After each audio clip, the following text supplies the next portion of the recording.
কথা বেশি লম্বা বলার মতো সুযোগও নেই, দরকারও নেই। গুরুত্বপূর্ণ আলোচনাগুলো আলহামদুলিল্লাহ চলে এসেছে। তবে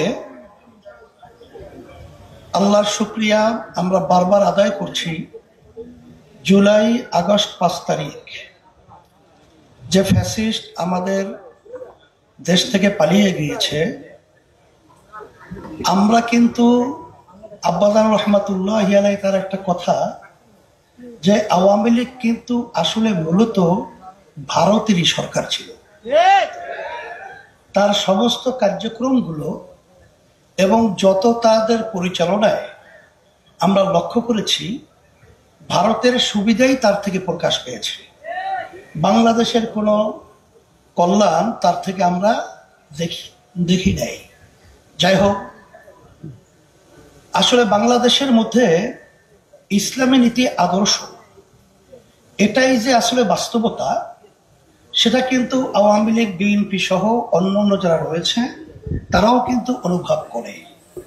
কারণ আপনারা দেখেছেন যে আওয়ামী লীগ নির্বাচনের আগে আপনারা দেখেছেন, আমরা দেখেছি, পট্টি বেঁধেছে, এমনকি শরিয়া বিরোধী কোনো আইন পাশ করবে না এটা বলতে বাধ্য হয়েছে। বিএনপি কিন্তু ইসলামের মূল্যবোধের সরকার বলতে বাধ্য হয়েছে। আসলে ব্যাপারটা হলো এই, যে বাংলাদেশে শতকরা প্রায় 92 জনের মতো মুসলমান বসবাস করে। এই দেশের মধ্যে রাষ্ট্রীয় পর্যায়ের নীতি আদর্শ বাস্তবায়ন থাকবে ইসলাম, এটাই হলো বাস্তবতা। আলহামদুলিল্লাহ, আল্লাহ শুকরিয়া আদায় করছি যে আগে পরের যে অবস্থানটা ছিল, বর্তমানে অবস্থানটা আলহামদুলিল্লাহ অনেকটা পরিবর্তন আপনারা দেখেছেন। কারণ আজকে খেলাফত মজলিসে, এই মজলিসের মধ্যে ইসলামী আন্দোলন বাংলাদেশের দায়িত্বশীল এসেছে, অন্য ইসলামী দলের দায়িত্বশীল এসেছে, বিভিন্ন পর্যায়ের। আলহামদুলিল্লাহ আমরা কিন্তু মনের দিক থেকে অনেকটা ঐক্যের কাছাকাছি চলে গেছি এবং বাস্তবতাও কিন্তু তাই। আর বিশেষ করে আমি ধন্যবাদ জানাই খেলাফত মজলিসের আমাদের সম্মানিত আমির, মহাসচিব সহ, তারা কিন্তু এই ঐক্যের ব্যাপারটা অত্যন্ত গুরুত্ব দিয়ে তারা কাজ করতেছিল। তা বাংলাদেশ খেলাফত মজলিস সহ তারাও কিন্তু গুরুত্ব সহকারে কাজ করছে।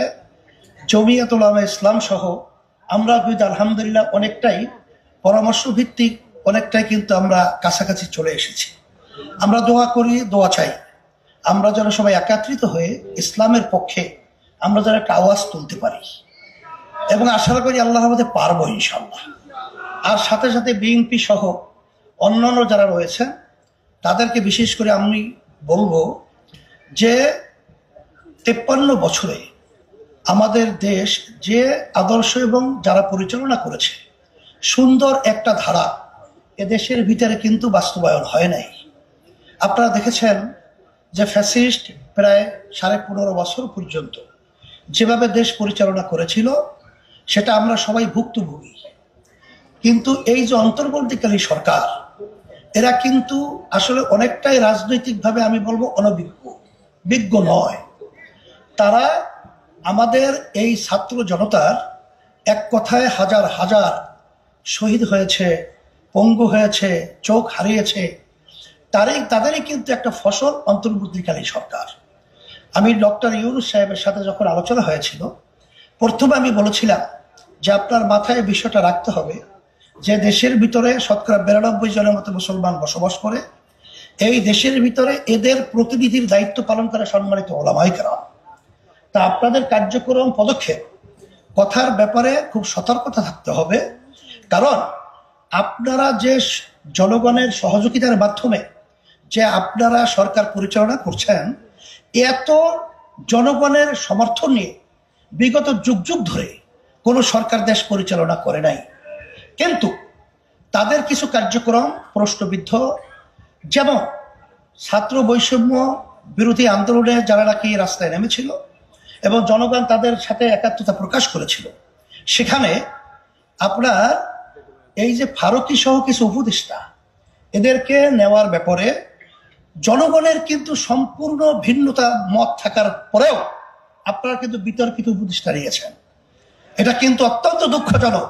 তবে আমি বিএনপি সহ সকলকে আমি বলবো যে সরকার কিন্তু ৩-৪ মাস যেতে না যেতেই আমরা বিভিন্ন পর্যায়ে রাজনৈতিক দল মাঠে ময়দানে কাজ করছি।